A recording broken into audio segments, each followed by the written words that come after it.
Als ich an diese erste Gottesdienst dachte, Alors que j'ai pensé, réfléchi à cette première réunion, ich habe an diesen Teil der Geschichte Israel gedacht.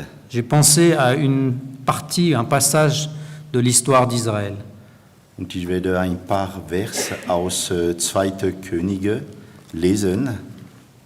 Et j'aimerais lire un passage dans 2 Rois, Kapitel 6, Vers 24 oder ab 24.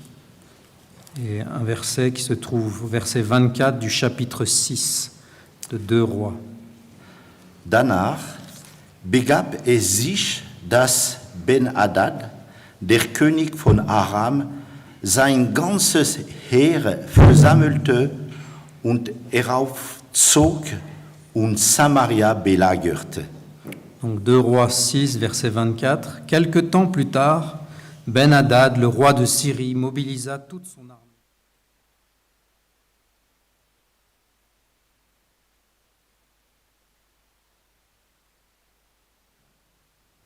Et il y eut une grande famine dans Samarie.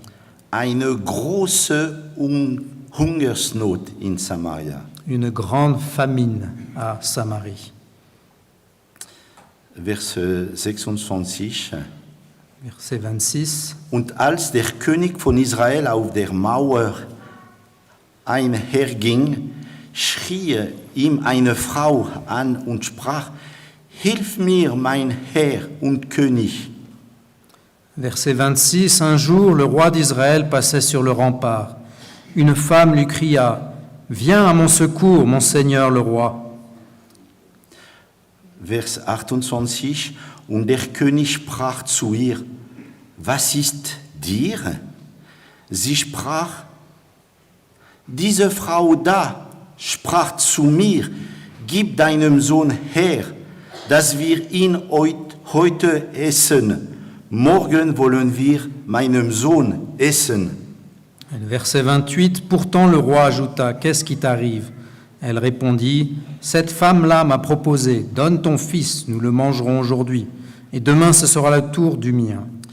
So haben wir meinen Sohn gekocht und gegessen. Verset 29. Nous avons donc fait cuire mon fils et nous l'avons mangé. So war die Situation des Volk Gottes. Ainsi était la situation, l'état du peuple de Dieu. So eine Hungersnot, Une telle famine, dass diese Frauen bereit waren, ihre eigenen Sohn zu töten, zu kochen und zu essen. au point que cette femme était prête à tuer et à cuire, à manger son propre enfant. Könnt ihr das vorstellen? Est-ce qu'on peut même s'imaginer une telle situation? So eine große Hungersnot. Une grande famine. Und vielleicht können wir schnell sehen, wie groß ist diese Hungersnot in unseren Mitten. Et peut-être réalisons-nous rapidement quelle famine il y a parmi nous. In der Welt ganz klar. Dans le monde, bien sûr, In viele Kirchen, viele Gemeinden auch klar. dans beaucoup d'églises, beaucoup d'assemblées, c'est aussi clair.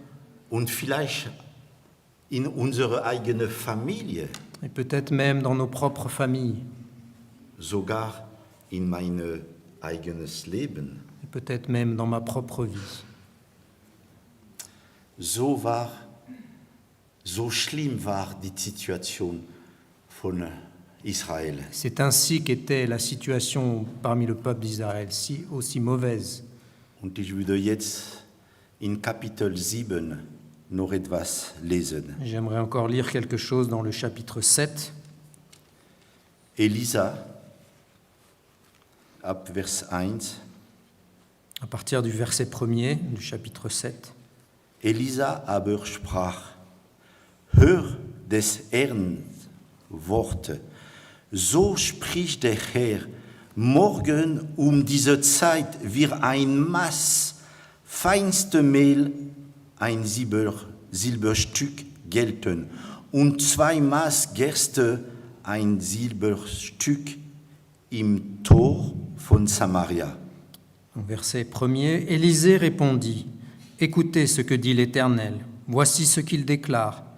Demain à 7 heures, sur la place de Samarie, à la porte de la ville, on vendra 10 kilos de fine farine pour 1 pièce d'argent et 20 kilos d'orge pour le même prix. » Da antwortete der Ritter, auf dessen Arm sich der König lehnte, dem Mann Gottes und sprach, und wenn der Herr Fenster am Himmel machte, wie könnte das geschehen? Verset 2, l'aide de camp du roi qui l'accompagnait répondit à l'homme de Dieu.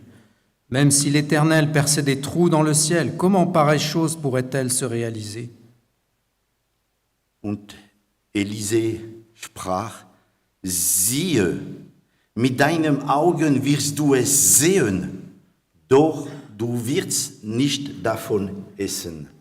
Élisée répliqua, tu le verras de tes propres yeux, mais tu n'en mangeras point. In diese Hungersnotsituation, Gott ist eingegriffen. Dans cette situation de grande famine, Dieu est intervenu. Und so ist Elisa, der Prophet, zum König gegangen. C'est ainsi que Élisée, le prophète, est allé voir le roi. Und hat gesagt, ab morgen gibt es Nahrung für alle. Et il a dit, à partir de demain, il y aura de la nourriture pour tous, In Überfluss. en abondance.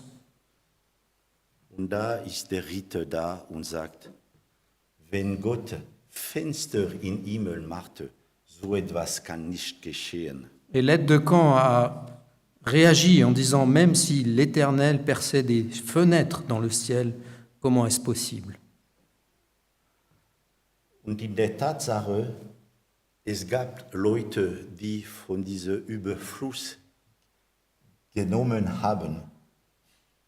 Et la réalité est que certaines personnes ont bénéficié de cette abondance Und andere, wie zum Beispiel der Ritter, hat gesehen mit seinen Augen, aber hat nicht teilgenommen an dieses. et d'autres, comme l'aide de camp, ont vu de ses yeux l'abondance, mais il n'en a pas profité. Ma prière, mein Gebet ist, dass Gott uns reichlich segnet.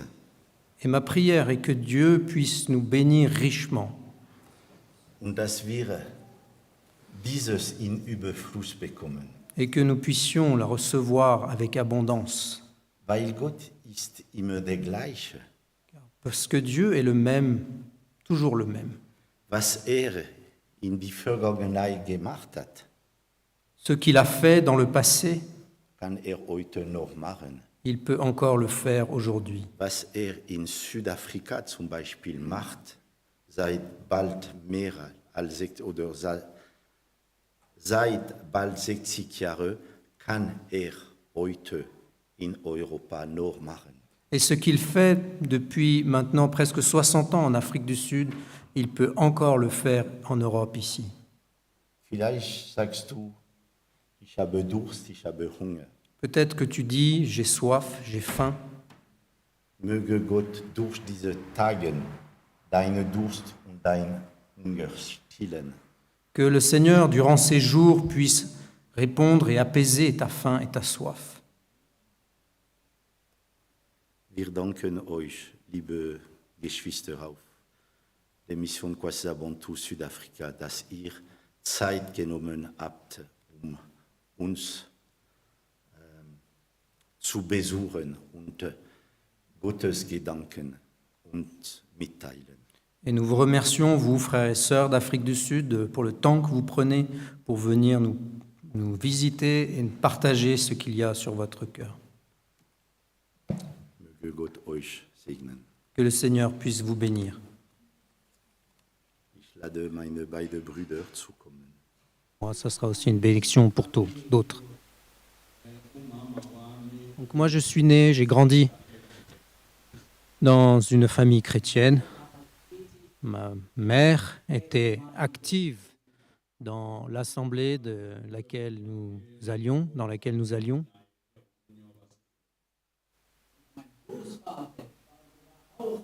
Et mon grand-père était lui-même prédicateur et ma grand-mère aussi était impliquée dans l'Église. Donc j'ai grandi dans l'environnement chrétien, même avant de rentrer en contact avec la mission Kwasiamantu.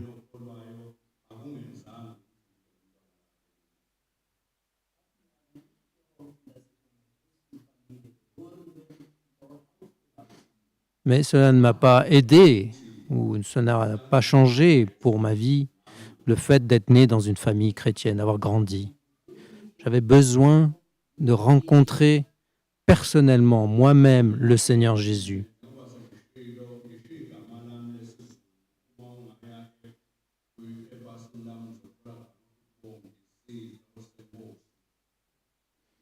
Mon nom est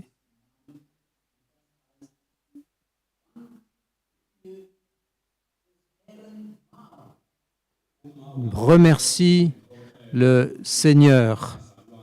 Donc, il a deux prénoms. Son nom Zulu veut dire remercie le Seigneur. Ma mère m'a raconté que je suis né un lundi soir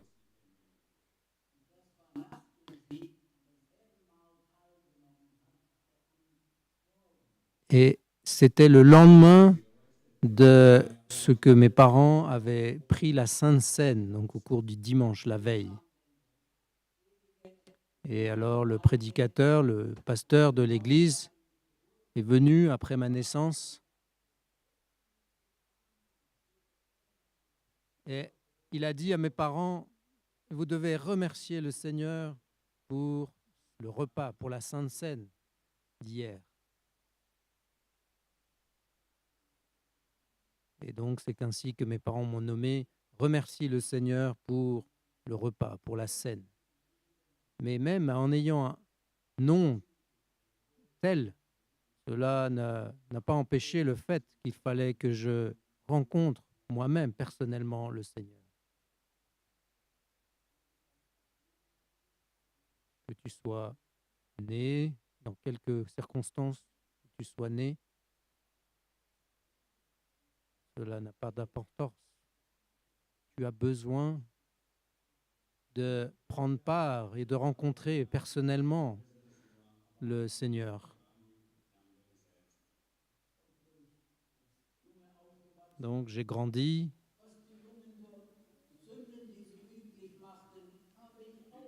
et les amis de mon entourage, toutes les choses auxquelles ils étaient occupés, les péchés, alors moi aussi j'ai pris part. Si les jeunes, mes amis, buvaient l'alcool, alors je buvais avec. Et s'ils parlaient des choses méchantes ou ils parlaient des filles, alors moi je participais aussi. Mais ma mère, toujours à nouveau, priait pour moi.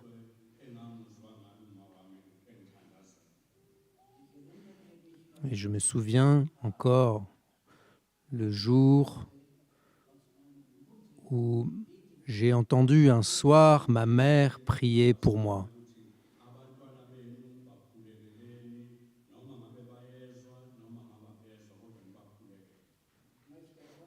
Et j'aimerais, vous, parents, vous encourager.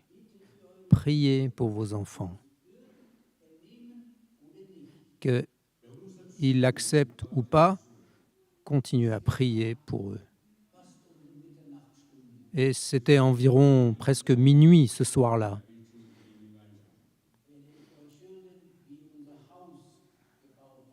J'aimerais vous raconter comment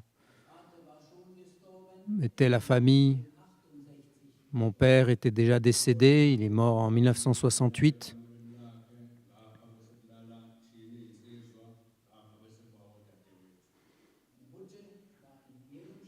Et donc ma mère dormait dans sa chambre et Il y avait une chambre d'un côté de sa chambre avec les garçons, et une de l'autre côté de la chambre, il y avait la chambre de mes sœurs.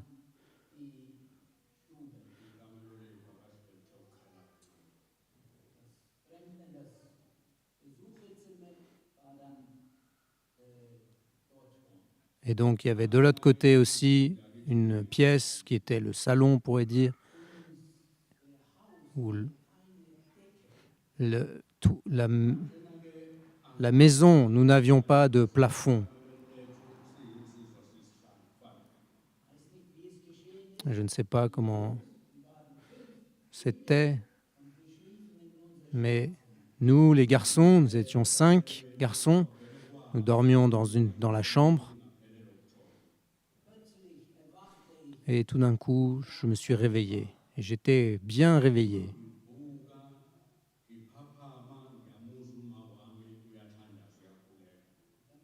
Et alors, j'ai entendu la voix de ma mère qui priait.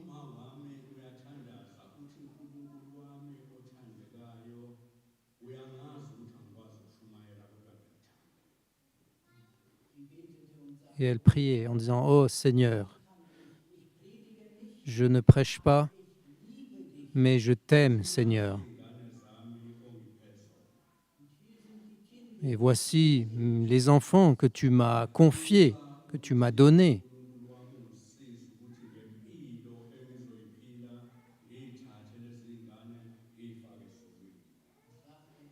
Et elle disait « Seigneur, aide-moi, que ma vie, la vie que je mène, que mes enfants puissent être attirés, puissent aller au ciel par la vie que je mène. »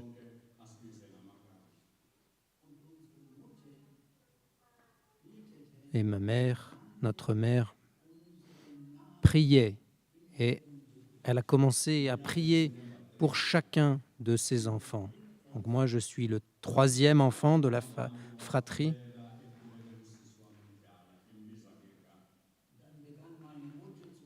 Et alors ma mère a commencé à prier pour ma sœur aînée.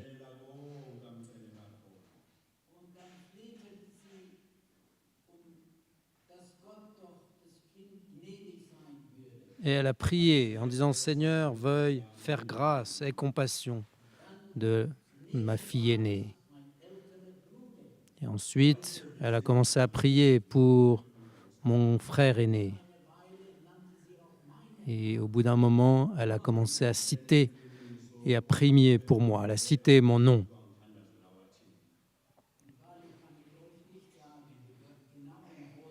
Je ne me rappelle pas exactement les mots qu'elle a priés pour moi.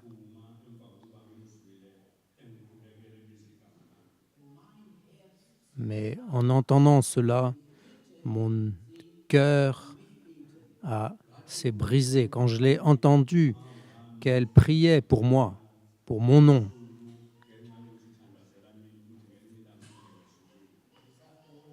Et alors j'ai dit « Oh Seigneur, ma mère ne dort pas la nuit parce qu'elle combat, elle bataille pour mon âme, afin que je puisse aussi rejoindre le ciel un jour. » Et alors ce moment-là a changé ma vie. Et ce soir-là, cette nuit-là, j'ai pris la décision. Et j'ai dit « Seigneur, accorde de moi que je puisse te servir en toute vérité. »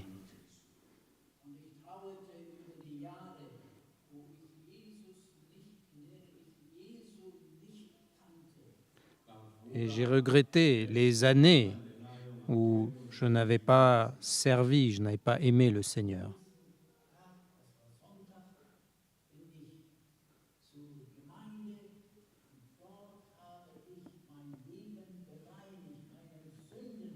Et le lendemain était un dimanche, alors je suis allé à l'église et j'ai mis ma vie en ordre. J'ai confessé mes péchés, j'ai mis de l'ordre dans mon cœur.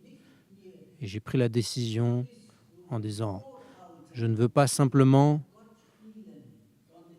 me prénommé chrétien, mais je veux vivre en vérité en tant que chrétien parce que aussi ma mère a prié pour moi.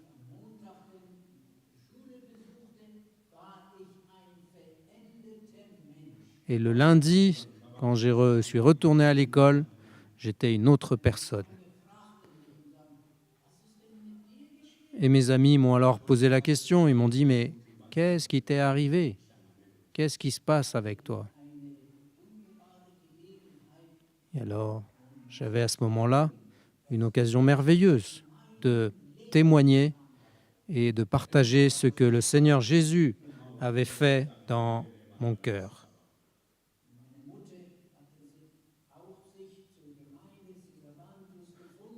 Et ma mère a aussi, à un moment donné, rencontré l'œuvre de la mission, c'est tout. Et après quelque temps, elle m'a aussi emmené là-bas. Et suite à cela, j'ai continué à purifier mon cœur. Et c'était en 1975. Il y avait des conférences de jeunes à la mission.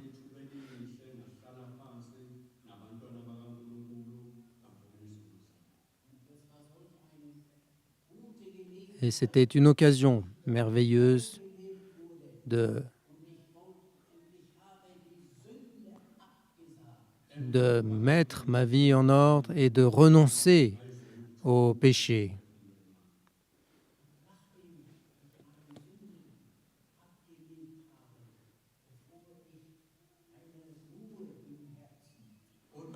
Et après avoir fait cela, après avoir déposé mes péchés, j'ai connu une paix profonde. Mais malgré cela, il y avait quelque chose qui me troublait encore au fond de mon cœur.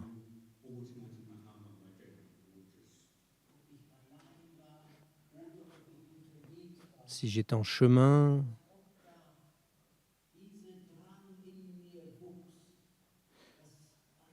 si j'étais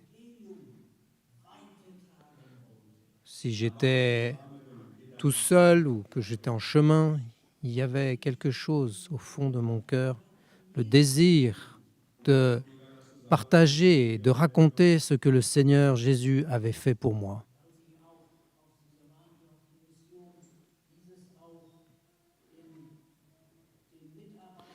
Et lorsque j'ai eu l'occasion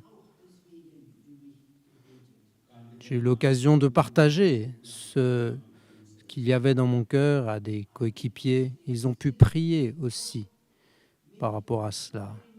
Et jamais je n'imaginais à ce moment-là que le Seigneur m'appellerait aussi dans son œuvre, dans le ministère. Et ainsi, par ce court témoignage, j'aimerais, vous, parents, vous encourager et vous dire priez pour vos enfants, parce que le ciel entend.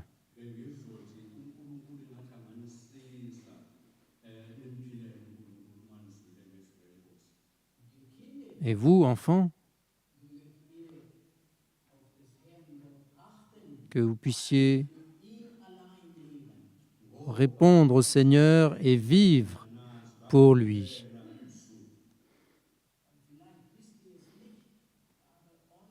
Peut-être vous ne vous rendez pas compte, mais vos parents prient pour vous dans les nuits, durant la nuit.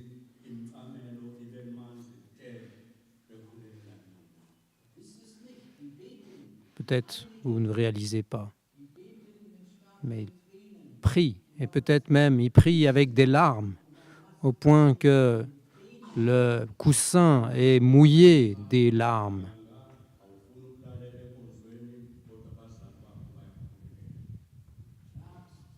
Parce que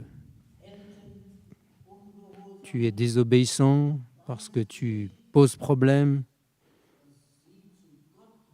et tu ne réalises pas que tes parents crient au Seigneur en disant « Seigneur, veuille transformer, changer la vie de mon enfant. »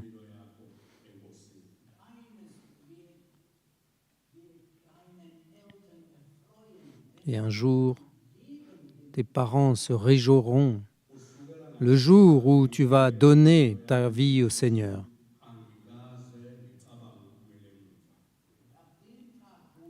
Et à partir du jour où j'ai abandonné ma vie au Seigneur, depuis ce jour-là, je ne me suis jamais retourné en arrière. Je n'ai jamais regretté ce jour.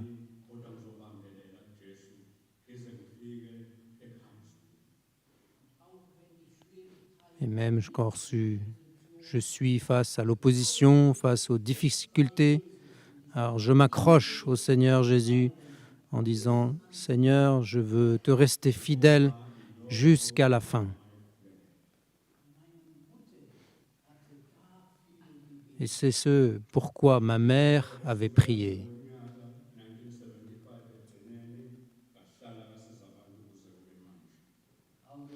Et ainsi, depuis la fin de l'année 1975, j'ai abandonné ma vie au Seigneur et depuis, je suis impliqué dans le ministère de la mission. Et ainsi, j'ai pu servir le Seigneur depuis ce jour-là. Et en 1981, j'ai reçu la bénédiction du Seigneur de me marier. Et le Seigneur nous a accordé 4 garçons. Aujourd'hui, ils sont des adultes et ils travaillent.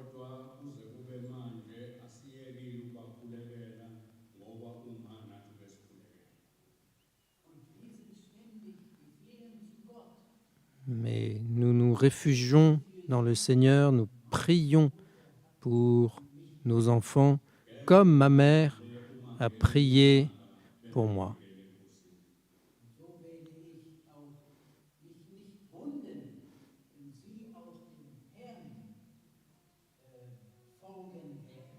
Et je ne serai pas étonné le jour où ils serviront et donneront aussi leur cœur au Seigneur et serviront de tout leur cœur.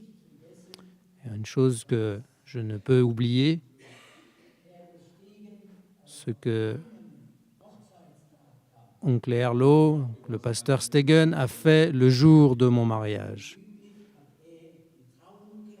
Donc c'est lui qui a fait la réunion, la bénédiction pour notre mariage. Et après la prédication, nous sommes présentés et il a prié pour nous, il a béni le mariage. Et encore, jusqu'à aujourd'hui, avec ma femme, nous nous souvenons ce qu'il a dit. Et donc, il a prié en disant « Seigneur, veuille bénir, voici tes enfants, tu puisses les bénir leur mariage. » Et il a dit « Seigneur, je ne sais pas combien d'années tu vas leur accorder, qu'ils puissent être ensemble, parce que la vie de l'homme est entre tes mains. »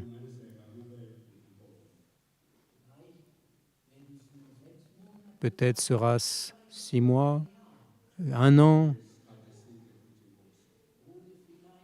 mais peut-être sera-ce de nombreuses années.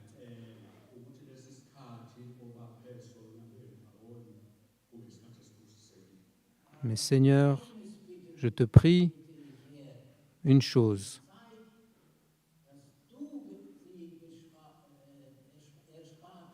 Le temps que tu leur accorderas de vivre ensemble, que tu puisses, toi, Seigneur, les bénir durant les années que tu leur accorderas. Et mes amis, après cette prière, dans mon cœur, j'étais choqué. J'ai dit, Seigneur, est-ce que j'étais effrayé en disant, Seigneur, est-ce que Cela veut dire que je ne vais vivre que 6 mois, 1 an avec mon épouse. Mais cela alors a réveillé un zèle dans mon cœur en disant, Seigneur, quel que soit le temps que tu m'accordes, je veux racheter le temps et être zélé pour toi. Et ainsi, mes frères et sœurs, nous savons notre vie, notre temps est dans la main de Dieu.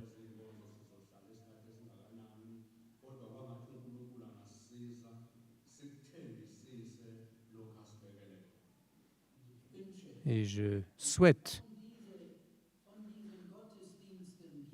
que si vous repartez de cette réunion, que nous puissions racheter le temps, parce que nous ne savons pas le temps que le Seigneur va nous accorder encore.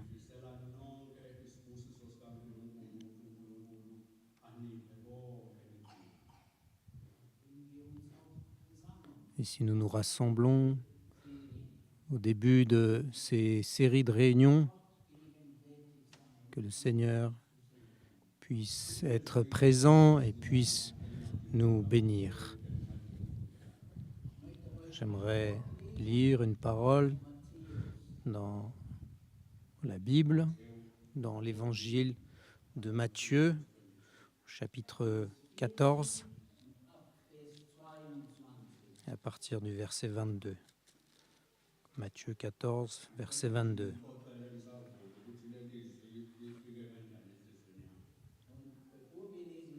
Avant de continuer de lire, j'aimerais juste partager comment cette parole, comment le Seigneur l'a mis à mon cœur, sur mon cœur.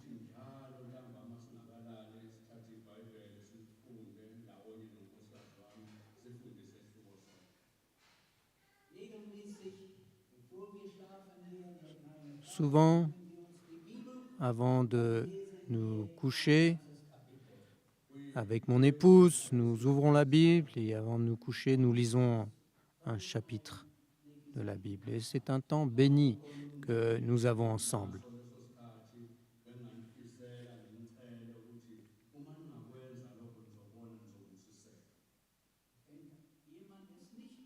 Et si vous ne faites pas une telle chose, je vous le souhaite, que vous puissiez le faire parce que c'est le fruit d'une grande bénédiction.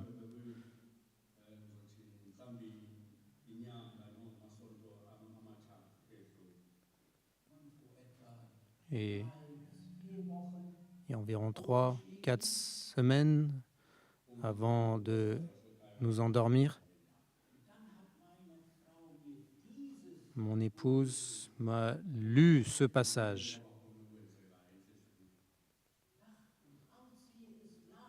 Et alors qu'elle était en train de lire ce passage, cela a fait quelque chose dans mon cœur. Et alors, ça m'a fait réfléchir durant la nuit à ce passage. Et c'est ce que j'aimerais vous partager avec vous, chers frères et sœurs en France. Je ne vais pas lire toute l'histoire, mais quelques versets. Mais avant de lire le passage, nous voulons encore prier.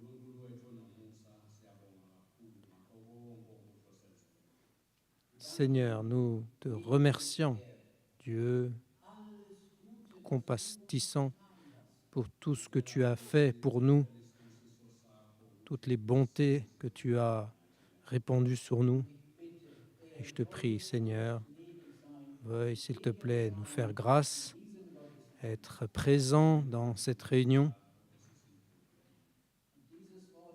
Et cette parole, Seigneur, que nous avons ouverte, je te prie, Seigneur, que tu puisses la bénir et que tu puisses nous parler au travers ta parole.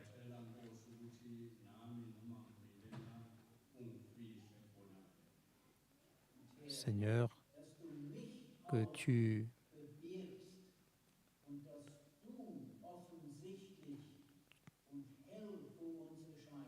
puisses te présenter à nous, puisses te manifester dans ta puissance parmi nous. Je te prie, Seigneur Jésus, à cause de ton nom. Amen. Donc nous voulons lire à partir du verset 22 de Matthieu, chapitre 14. Donc, l'évangile de Matthieu, chapitre 14, verset 22. Aussitôt après, Jésus pressa ses disciples de remonter dans la barque pour qu'ils le précèdent de l'autre côté du lac, pendant qu'il renverrait la foule. Verset 23. Quand tout le monde se fut dispersé, il gravit une colline pour prier à l'écart. À la tombée de la nuit, il était là, tout seul.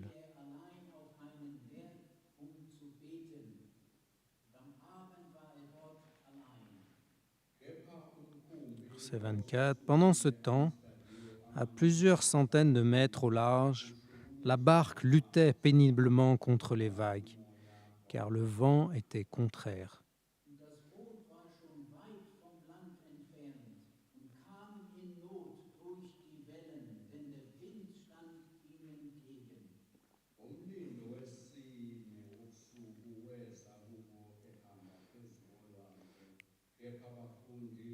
Verset 25. Vers la fin de la nuit, Jésus se dirigea vers ses disciples en marchant sur les eaux du lac.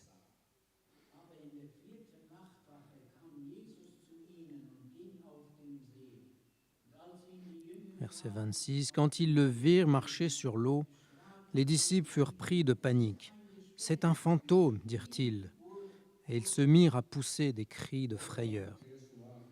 Verset 27. Mais Jésus leur parla aussitôt. « Rassurez-vous, leur dit-il, c'est moi, n'ayez pas peur. »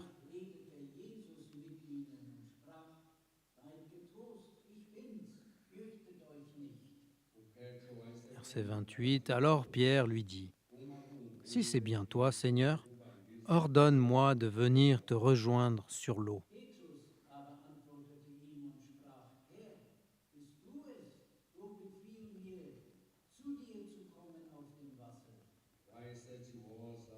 Jésus lui dit, « Viens. » Aussitôt Pierre descendit de la barque et se mit à marcher sur l'eau en direction de Jésus.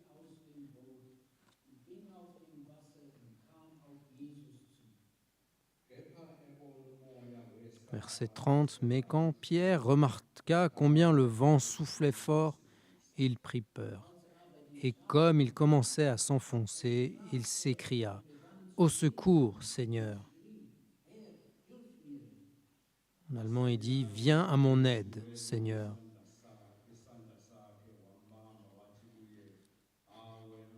Immédiatement, Jésus lui tendit la main et le saisit.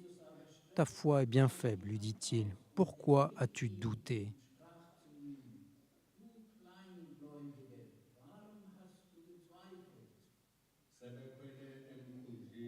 Verset 32. Puis ils montèrent tous deux dans la barque et le vent tomba. Nous voulons lire jusque-là.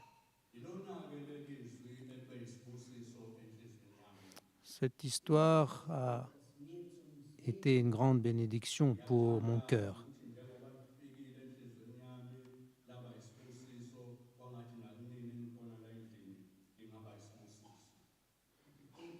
Et je prie, comme j'ai été béni, que vous puissiez aussi recevoir et que ce soit aussi une bénédiction pour vous.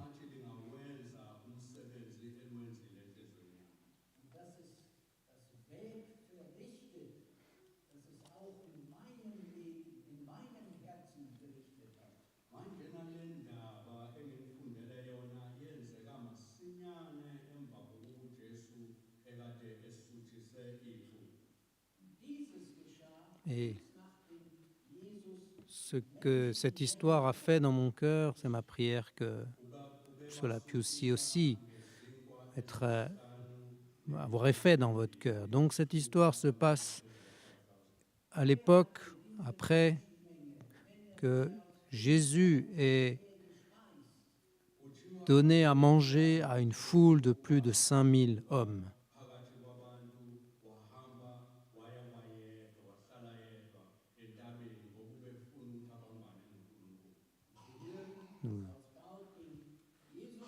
Nous avons lu comment Jésus, après avoir renvoyé la foule, est monté sur la montagne seul pour prier.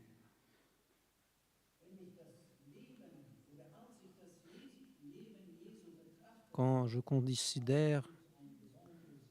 considérais la vie du Seigneur, cela a été une bénédiction pour moi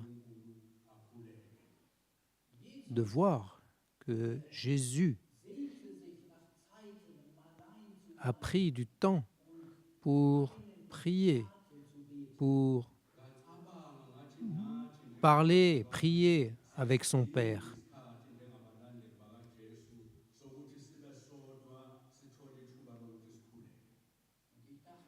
Et j'ai pensé combien nous avons aussi besoin, en tant que disciples du Seigneur Jésus, combien nous avons aussi besoin de prendre du temps pour prier.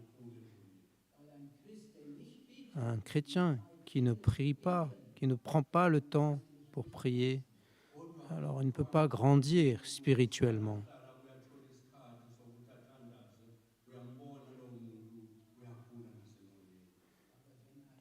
Mais quelqu'un qui a le zèle, qui prend le temps pour prier, alors va réaliser qu'il va faire des progrès dans la vie spirituelle.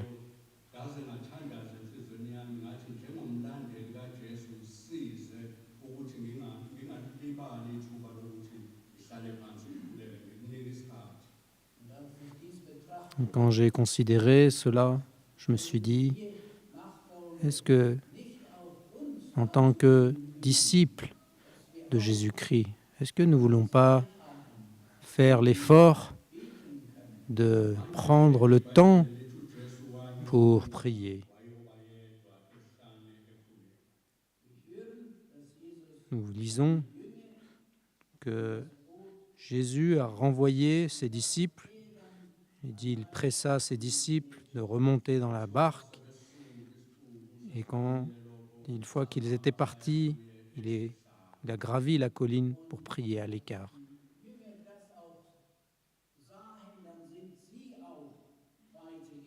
Et ainsi, les disciples sont continués, sont partis.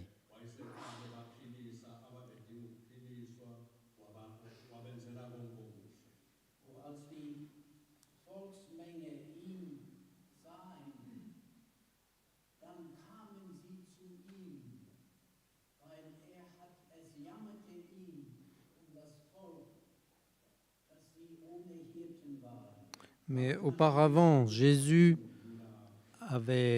la foule était venue vers lui, comme des brebis sans berger. C'était une grande foule qui s'était rassemblée autour de lui. Et il a pu faire toutes sortes de guérisons, de miracles pour eux. Jésus a pris pitié. Et les disciples sont venus en disant, Seigneur, l'endroit est désert, il est déjà tard. Renvoie donc les gens pour qu'ils puissent aller acheter à manger. Je pense que vous connaissez tous cette histoire. Je ne pense pas que ce soit nécessaire de prendre beaucoup de temps pour en parler. Mais Jésus leur a répondu en disant, non, donnez-leur, vous, à manger. Et alors les disciples ont dû répondre, mais nous n'avons rien. Et il n'y a qu'un seul petit garçon qu'ils ont trouvé et qui avait 5 pains et 2 poissons.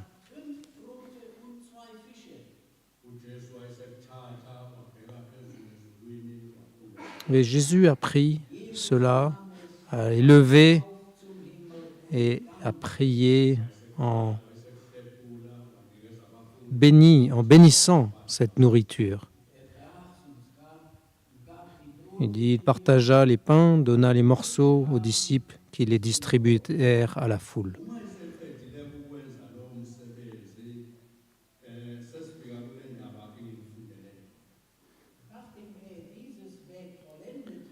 Et après avoir fait tout cela, alors nous arrivons au passage que nous avons lu à partir du verset 22.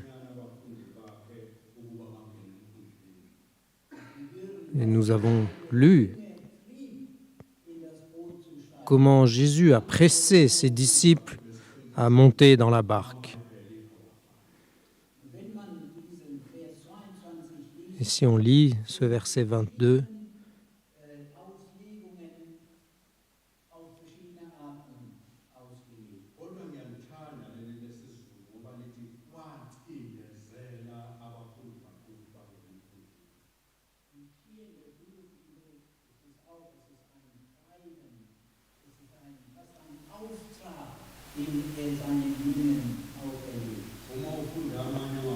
et dans la Bible en zoulou, il est dit qu'il a pressé, comme en français, il a pressé les disciples. En anglais,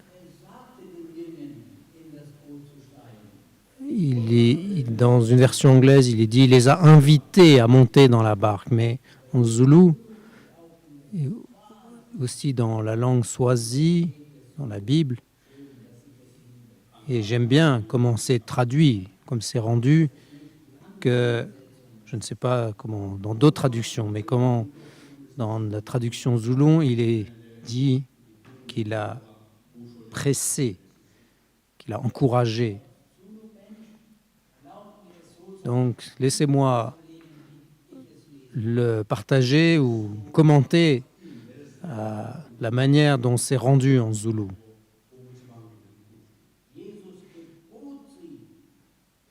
Donc, le Seigneur, Jésus les a pressés, leur a ordonné de monter dans la barque.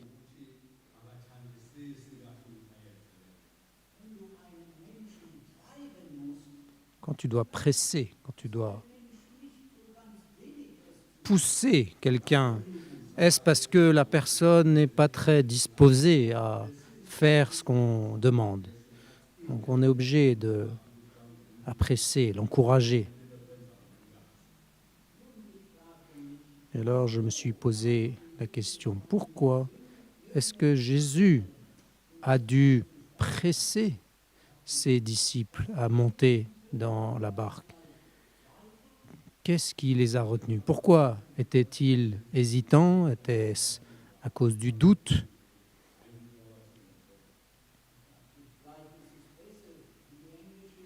Peut-être est-ce mieux en anglais, où il est dit qu'il les a invités à monter, non pas comme en zoulou, où il est dit qu'il les a pressés, il leur a ordonné de monter.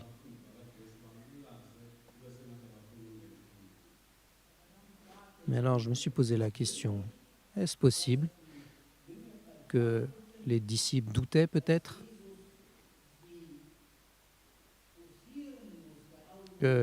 Au point que Jésus a dû les faire pression, comme il dit en français, a dû presser pour qu'ils montent.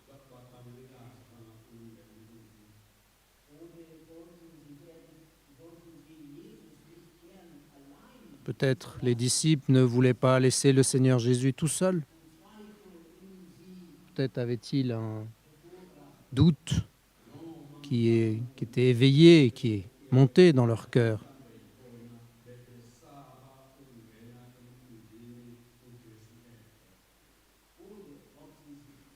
Ou peut-être avait-il peur de monter dans la barque. Si Jésus ne montait pas avec eux, ne les accompagnait pas.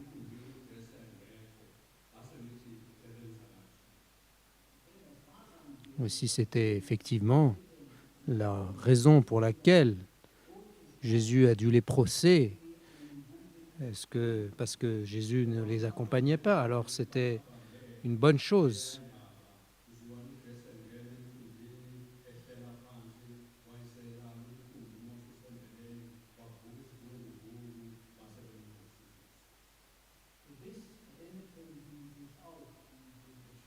Mais rappelez-vous l'histoire, quand Jésus était avec eux dans la barque, Mais à un moment donné, alors que Jésus dormait, ils se sont retrouvés dans la tempête. Et ils ont dû réveiller Jésus en disant « Seigneur, aide-nous, nous périssons ».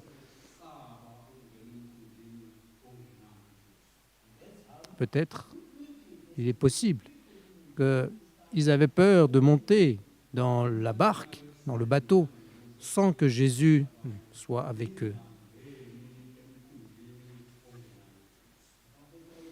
Et chers frères et sœurs, j'aimerais vous dire, ne montez pas dans la barque sans Jésus.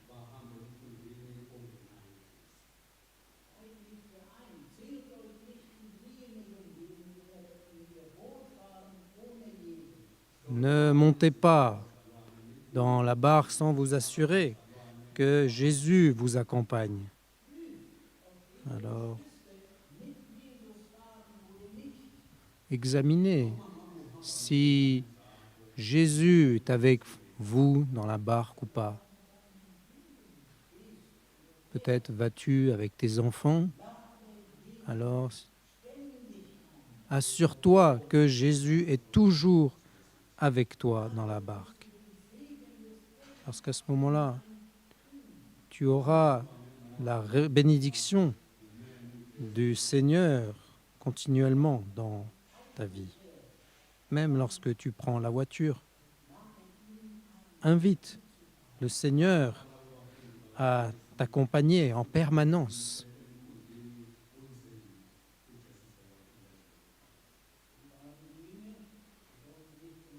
Donc, les disciples ne voulaient pas monter dans la barque sans Jésus. Et Jésus a dû les presser, les pousser à monter.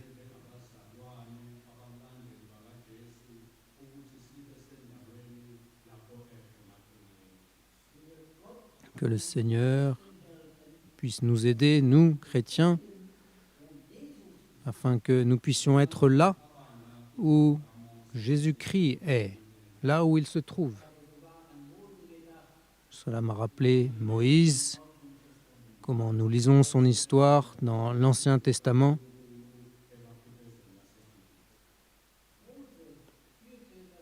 Moïse a conduit le peuple de Dieu en sortant d'Égypte.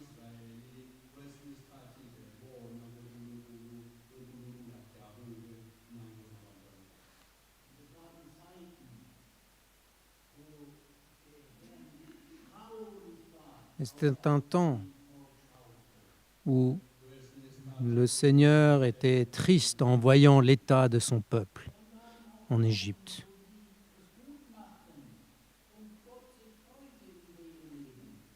Et il y a eu des moments où le peuple s'est bien comporté et le Seigneur s'est réjoui. Et nous, en tant qu'Église, en tant qu'assemblée de Dieu, y a-t-il aussi des moments, des temps où nous décevons beaucoup le Seigneur? Et si c'est le cas, que nous le décevons ou que nous faisons du mal à son cœur,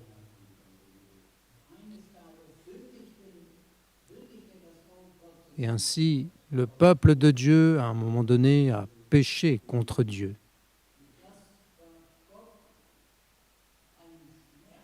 Et cela a fait mal au cœur de Dieu.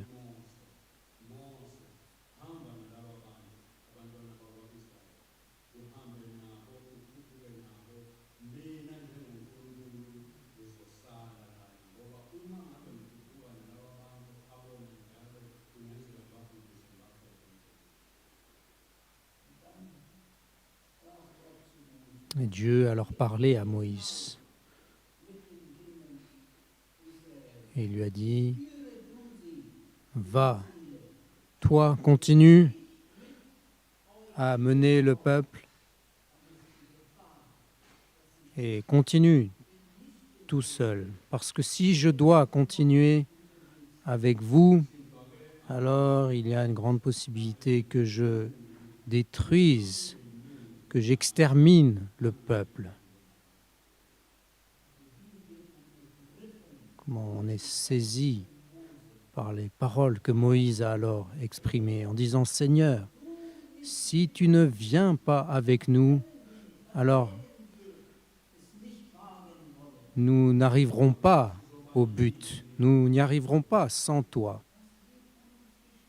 Que nous arrivera-t-il si tu n'es pas avec nous, si tu n'es pas parmi nous? Que cela puisse être une réalité, nous, chrétiens, dans notre vie, que nous puissions réaliser que nous avons besoin du Seigneur à chaque instant. Qu'il n'y a pas un seul moment qui puisse arriver dans notre vie où nous ne prions pas, nous ne demandons pas au Seigneur d'être avec nous. Même lorsque je suis tout seul,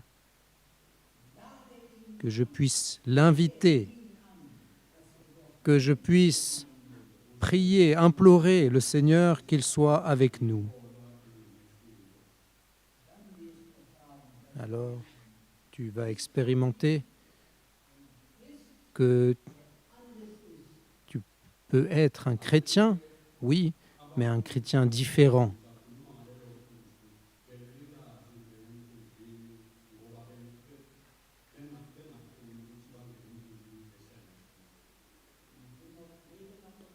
Et je parle encore sur ce point.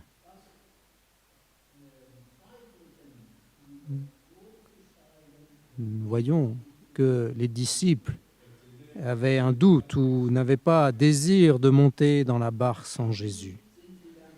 Mais finalement, ils sont montés dans la barque après que Jésus les ait pressés. Et Jésus est resté en arrière et il a renvoyé le peuple, il a renvoyé la foule.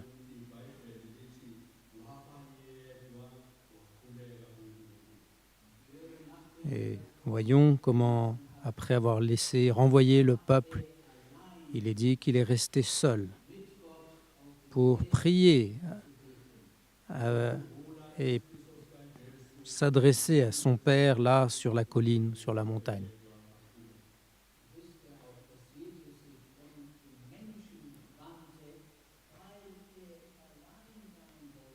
Et ainsi, le Seigneur aussi s'est, on pourrait dire, séparé du peuple, de la foule, parce qu'il avait besoin de ce temps seul.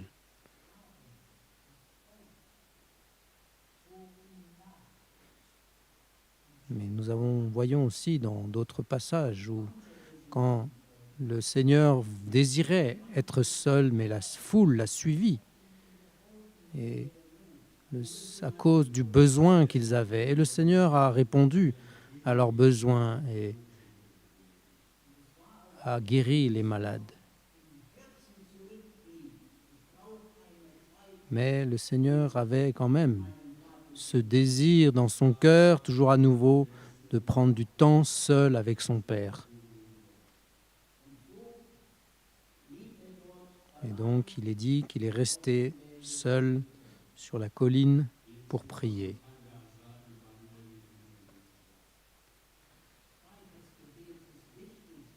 Du temps pour prier est important pour la vie du chrétien.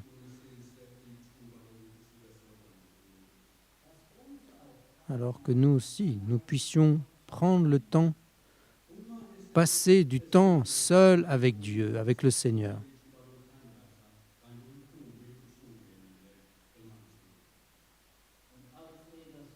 Et après renvoyer la foule, il a prié. Il est dit que la barque était déjà à plusieurs centaines de mètres au large.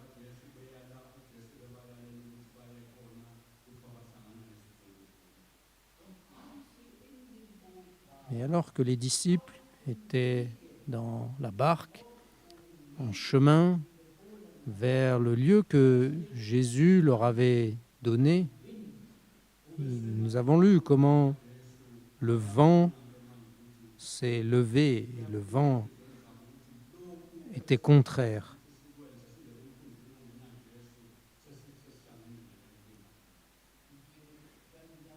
nous pouvons dire, voilà, ce que les disciples avaient peur, ce pourquoi les disciples avaient peur, ben effectivement, ça s'est réellement passé.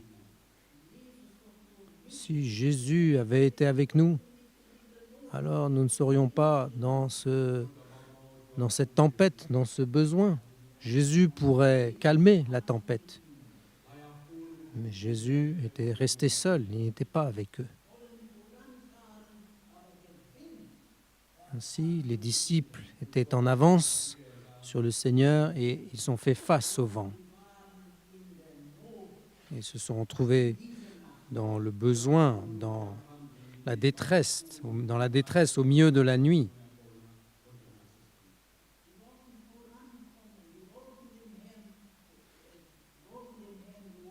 Ils voulaient obéir au Seigneur,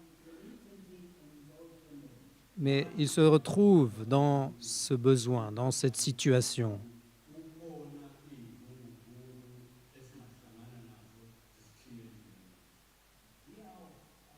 Et nous aussi, en tant que chrétiens, en tant qu'enfants de Dieu, il peut être que nous faisons face à des vents qui nous sont contraires, auxquels nous devons faire face. Peut-être même alors que nous sommes rassemblés ici. Peut-être y a-t-il un certain nombre d'entre nous qui sont dans le besoin, dans la détresse, qui doivent faire face à des vents contraires. Je ne sais pas quels sont les vents auxquels tu fais face. Mais toi, tu sais dans ton cœur quels sont les vents auxquels tu fais face.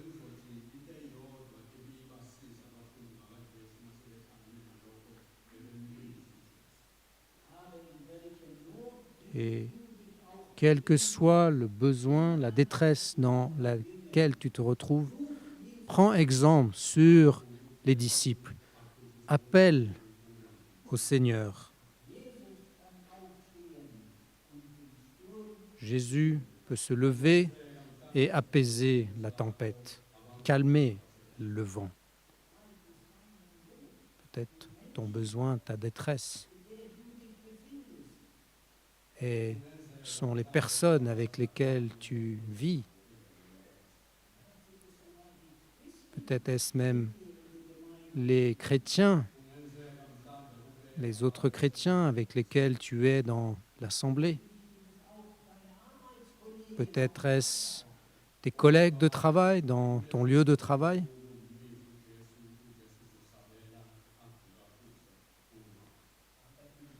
Mais dans ton besoin, dans ta détresse, appelle au Seigneur. Crie au Seigneur et demande-lui qu'il soit à tes côtés face à ces vents. C'est pourquoi il est si important que dans quelles que soient les circonstances, que nous prions en disant « Seigneur, sois avec nous ».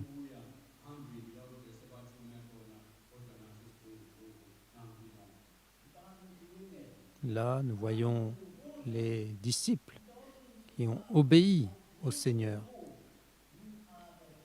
qui ont écouté ce que le Seigneur... Donc, ils avaient obéi au Seigneur, mais le problème, c'est que le vent leur était contraire. Et c'était une grande détresse. Toute la nuit, ils ont dû combattre contre ce vent. Il est dit qu'ils se sont battus.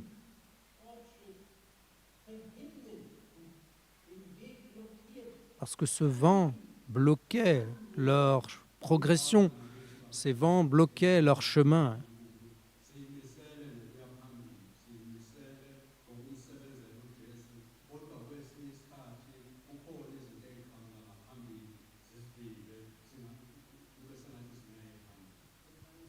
Et il peut en être aussi ainsi pour nous, en tant que disciples de Christ. Nous voulons aller vers l'avant, nous voulons atteindre le but, mais il y a des choses, il y a des vents qui nous sont contraires, qui nous bloquent le chemin, qui sont un obstacle pour notre progression. Que le Seigneur nous accorde la paix, la grâce, quelles que soient les circonstances, que nous puissions crier, appeler le Seigneur Jésus.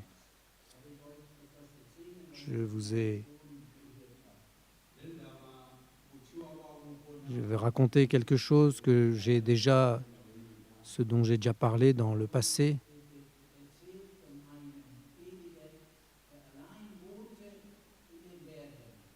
On raconte l'histoire d'un prédicateur qui habitait seul dans la montagne.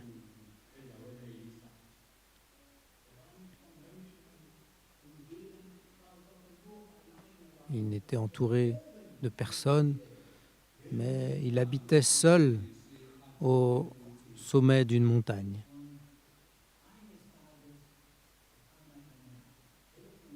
Et un jour, il a reçu un appel téléphonique.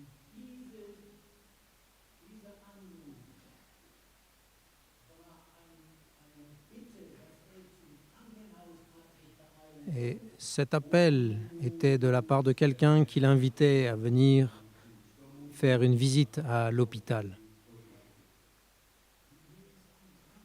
Et en disant, il y a un malade qui est un grand besoin, personne ne visite. Ce malade a besoin de te voir maintenant.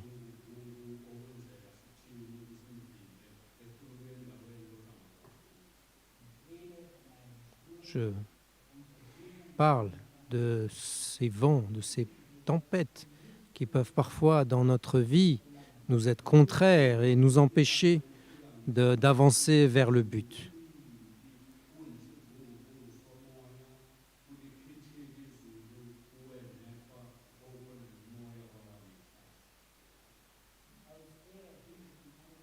Et alors que ce pasteur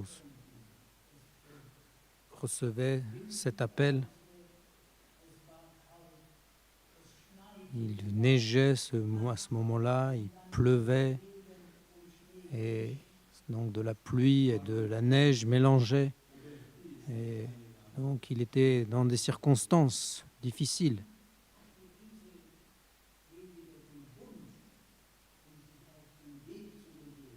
Et alors, ce prédicateur a quand même eu à cœur, il a eu le souhait de faire cette visite. Alors, il a pris sa Bible et alors qu'il a ouvert la porte de la maison, il semblait qu'il n'y avait vraiment pas moyen de sortir. Mais parce qu'il avait reçu cet appel téléphonique, alors il s'est forcé à prendre la route.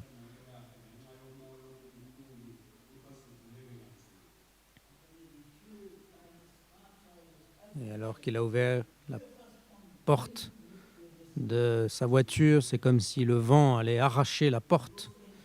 Mais il a quand même réussi, après des efforts, à monter dans la voiture, à fermer.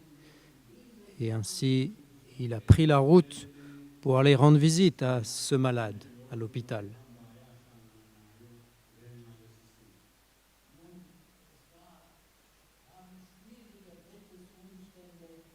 Et ainsi, les conditions météo étaient difficiles. Mais il n'y a personne d'autre sur la route à cause de la tempête. Mais il a pris la route. Même à un moment donné, les arbres, un arbre avait presque bloqué la route en tombant. Donc, il fallait sortir de la voiture et enlever l'arbre de la route pour pouvoir continuer. Et un peu plus loin, aussi de nouveau un arbre à moitié sur la route. Donc de nouveau, il fallait sortir dans le mauvais temps et enlever l'arbre.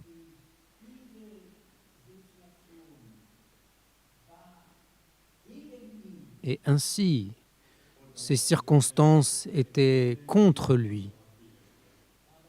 Mais il s'est efforcé d'aller de l'avant Et finalement, il est arrivé à l'hôpital.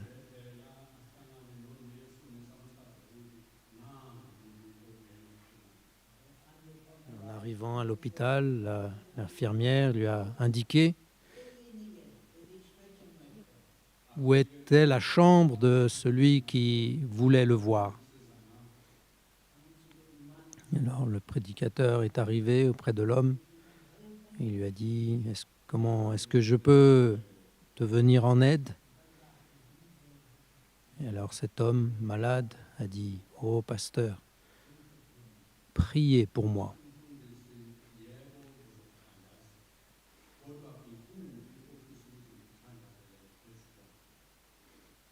Alors le prédicateur a répondu, oui, je peux prier, mais quelle est ta demande? Pourquoi est-ce que tu veux que je prie? Alors cet homme malade a commencé à parler, mais en mentionnant différentes choses, mais il ne mentionnait pas les choses directement. N'est-ce pas? Est-ce que nous ne sommes pas aussi ainsi? Nous tournons autour du pot, nous ne voulons pas, nous voulons échapper à dire la vérité. Mais le pasteur a attendu avec beaucoup de patience. Et finalement, après un moment, le malade a exprimé ce qui le troublait profondément dans son cœur. Et il a dit, cher pasteur, je ne sais pas, pasteur, si Dieu peut encore me pardonner cette chose.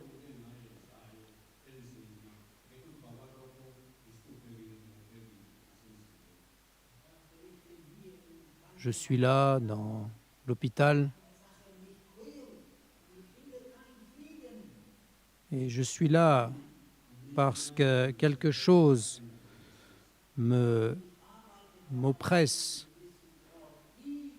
Il y a de nombreuses années, je travaillais dans certains endroits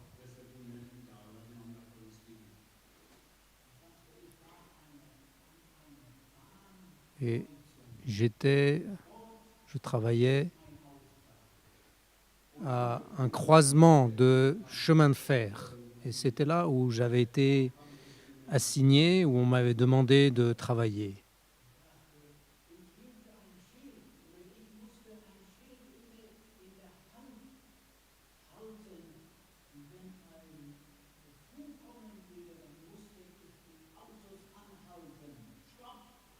Et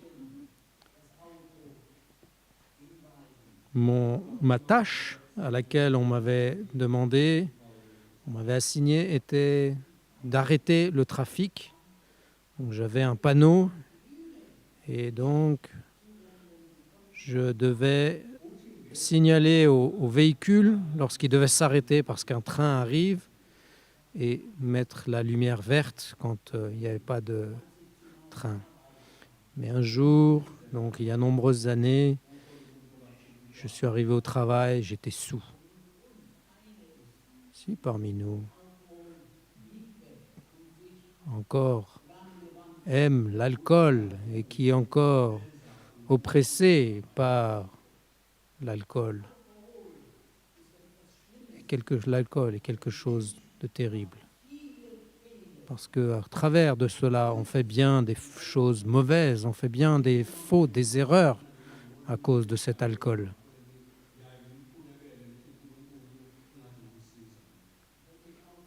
Et même quand je vois quelqu'un qui est saoul, et alors je crie au Seigneur en disant « Oh Seigneur, fais grâce à cette personne, sauve-la, délivre-la de cela. » Parce que quand un homme ou une femme est saoul, alors c'est comme si elle a perdu complètement l'essence. C'est même plus ce qu'elle fait. Et vous aussi, priez quand vous voyez de telles personnes. Et si tu as l'occasion, parle avec cette personne, qu'elle puisse être aidée dans son besoin.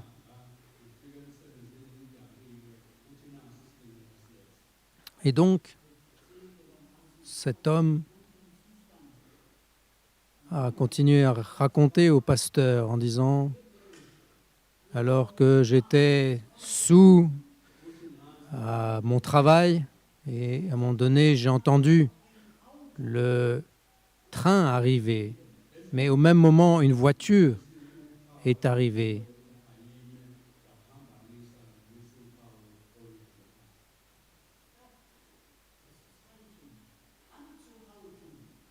Et au lieu de lever le panneau « Stop » pour la voiture, je me suis trompé et j'ai levé le panneau vert, le feu vert, et la voiture a continué son chemin. Et alors, il y a eu un accident entre le train et la voiture, et les 4 personnes qui étaient dans la voiture sont mortes dans l'accident. Et alors cet homme malade a raconté au pasteur, au prédicateur, en disant « Cet événement s'est passé tel jour, telle année, je m'en souviens encore. » Et chaque jour, c'est comme si c'était arrivé à nouveau, comme si ça s'était passé hier. J'y repense tous les jours. Et cela l'a tourmenté.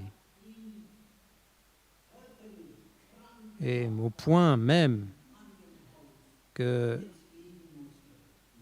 cela l'a amené à être malade et ainsi finir à l'hôpital à cause de ce tourment, de se rappeler de cela. Peut-être.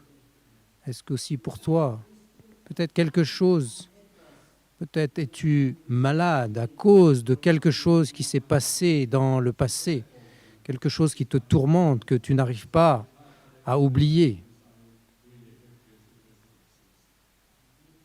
Mais j'aimerais te dire, aujourd'hui est encore un jour de grâce. Aujourd'hui encore, il y a la possibilité d'amener cette chose au Seigneur.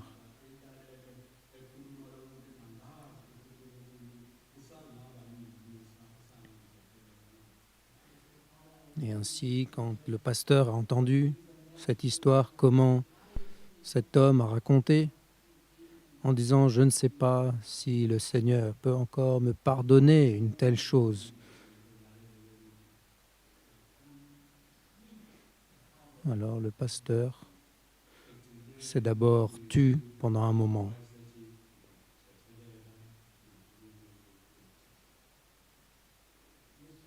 Et au bout d'un moment, le pasteur a dit « Je te pardonne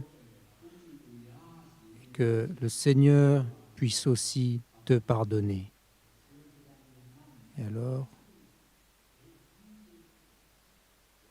le pasteur a continué à parler à cet homme malade en lui disant « Cher ami, sais-tu qui était dans cette voiture ce jour-là ? Dans cette voiture se trouvaient mon père, ma mère et mes 2 frères. Et c'est pourquoi je te dis, je te pardonne, que le Seigneur te pardonne.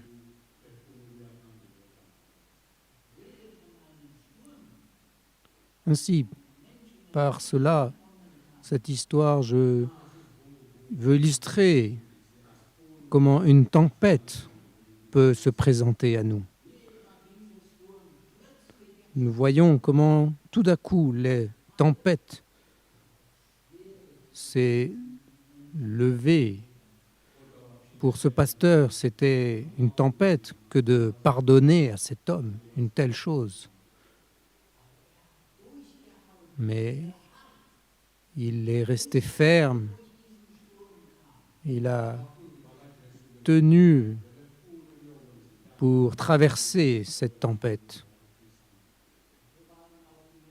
Et il en était ainsi pour les disciples aussi. Ils voulaient aller de l'avant, ils voulaient atteindre la rive, mais ils faisaient face à la tempête qui les empêchait d'avancer.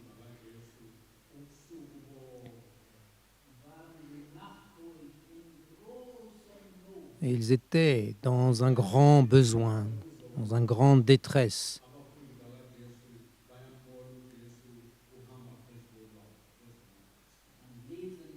Et alors, nous lisons où il est dit, vers la fin de la nuit, Jésus se dirigea vers ses disciples.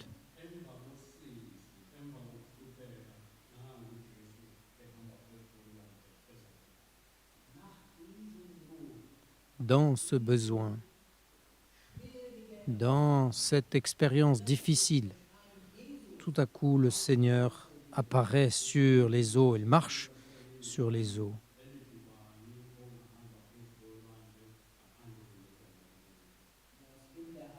Nous, en tant qu'enfants, nous chantions ce chant qui disait « Qui d'autre peut marcher sur l'eau si ce n'est le Seigneur ?» Ici vient Jésus, il va sur l'eau comme s'il marche sur le sol sec.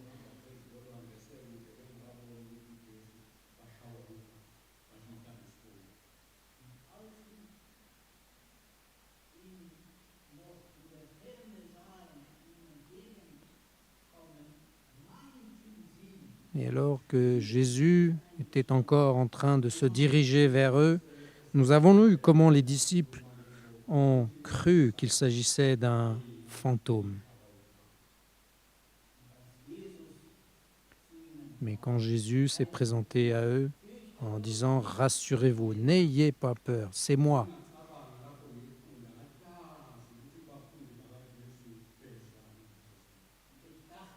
Et cela, j'ai pensé alors,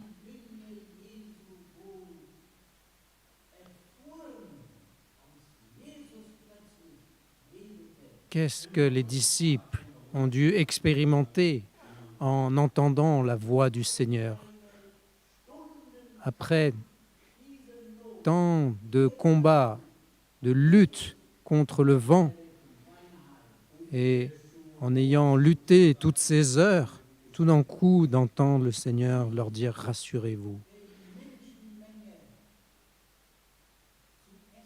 Jésus qui avait juste rassasié, donné à manger aux foules, et tout à coup il se présente à eux.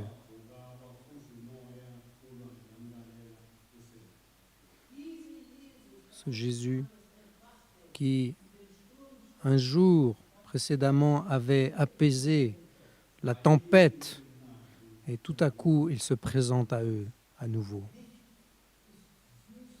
Rien n'est plus doux que la présence de Jésus. Et il est dit, Jésus a dit, rassurez-vous, c'est moi, n'ayez pas peur.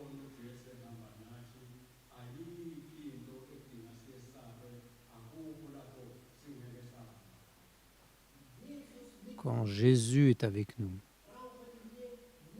nous n'avons rien à craindre.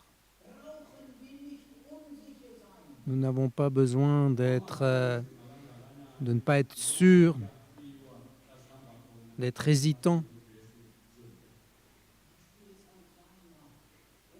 Combien est-ce difficile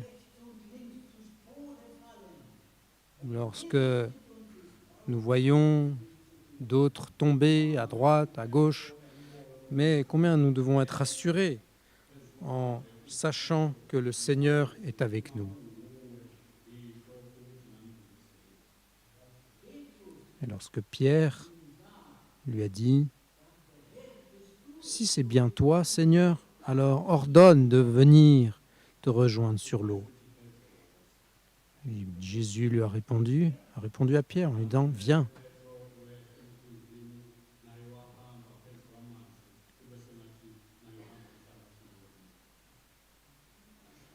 Et il est dit que Pierre est sorti de la barque et a commencé à marcher sur l'eau comme si c'était la terre ferme.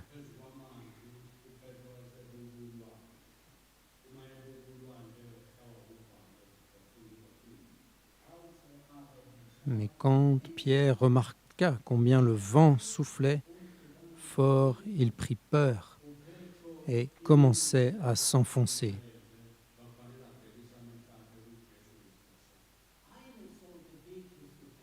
Une chose que Pierre aurait dû faire était de garder les yeux fixés sur Jésus.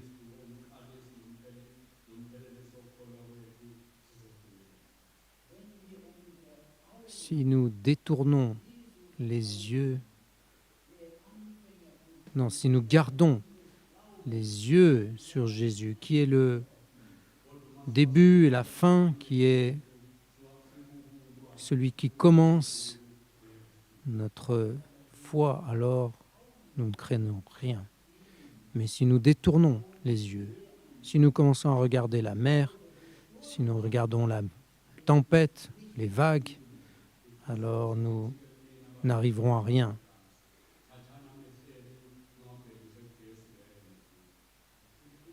Et chers frères et sœurs, chrétiens en France, tournez vos yeux vers le Seigneur. Gardez vos yeux fixés sur lui. Alors le Seigneur sera avec vous. Vous réussirez dans votre marche. Et c'est ce que j'aime lorsque Pierre a remarqué qu'il commençait à s'enfoncer, à couler. Alors il a crié et il a dit « Ô Seigneur, au secours ». En anglais ou en allemand, il dit « Oh, aide-moi, Seigneur, aide-moi, viens à mon aide ».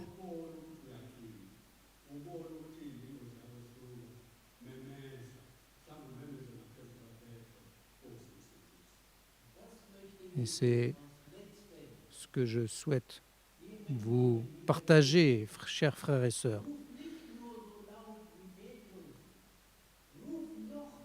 Ne criez pas comme Pierre, mais criez encore plus en disant « Viens à mon aide, Seigneur ».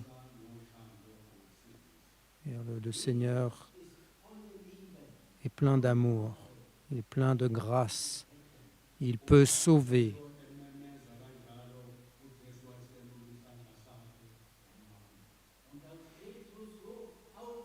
Et quand Pierre s'est écrié, il est dit immédiatement, Jésus lui tendit la main et le saisit. Donc il l'a saisi par la main. Et sa main pleine d'amour et de compassion. C'est quelque chose de si doux, d'indescriptible, que de se trouver dans la main du Seigneur. Il est dit qu'il l'a saisi et l'a fait monter dans la barque. N'est-ce pas merveilleux? C'est ce que j'aime quand il est dit « le vent tomba ». Ils montèrent tous deux dans la barque et le vent tomba. Parce que Jésus était dans la barque. Alors, il y a eu une paix. Le vent est tombé. Alors, pour conclure,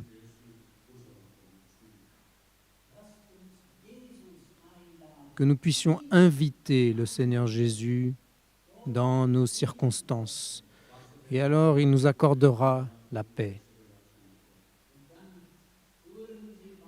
Il est dit qu'ils ont continué. Ils sont allés jusqu'à l'endroit que Jésus leur avait indiqué. Et ils ont pu faire ce que le Seigneur leur avait demandé. Mais dans la paix, en ayant la paix dans le cœur, parce que toute la situation était dans la main du Seigneur.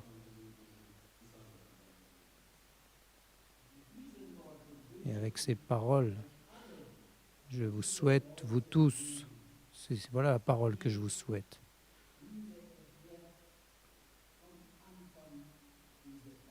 Que nous puissions expérimenter cela depuis le début de cette conférence. Merci beaucoup.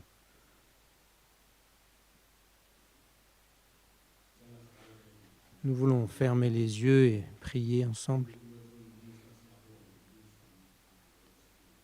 Seigneur, tu es un Dieu compatissant. Nous te remercions pour ton amour et ta grâce. La grâce et l'amour avec lequel tu nous as aimés. Nous avons confiance, Seigneur, que tu nous as parlé au travers de cette parole que nous avons lue.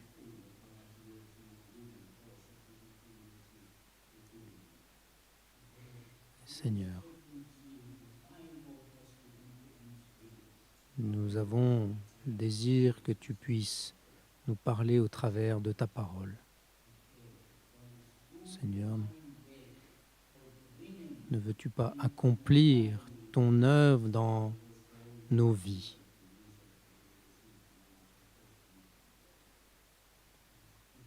Seigneur, nous te prions tout cela dans le nom qui est au-dessus de tout nom, le nom de Jésus. Amen.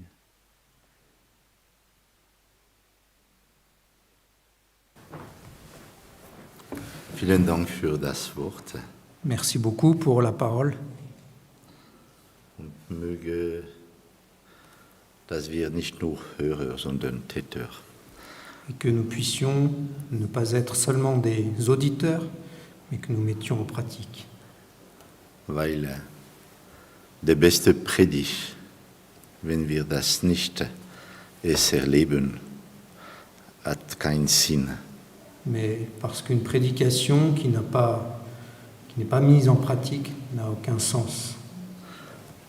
Und die gute Botschaft ist, der Herr ist der gleiche, gestern, heute und in alle Ewigkeit. Et le bon message est de savoir que Jésus-Christ est le même hier, aujourd'hui et éternellement. Und was Jesus Christus für Petrus getan hat, kann heute für ein jeder von uns es machen. Et de savoir que ce que Jésus a fait pour Pierre, il peut encore le faire pour nous aujourd'hui. Wir können ihn nur loben und preisen dafür. Et nous ne pouvons que le louer et le bénir pour cela. Danke, Merci. Bruder. Einige Informationen.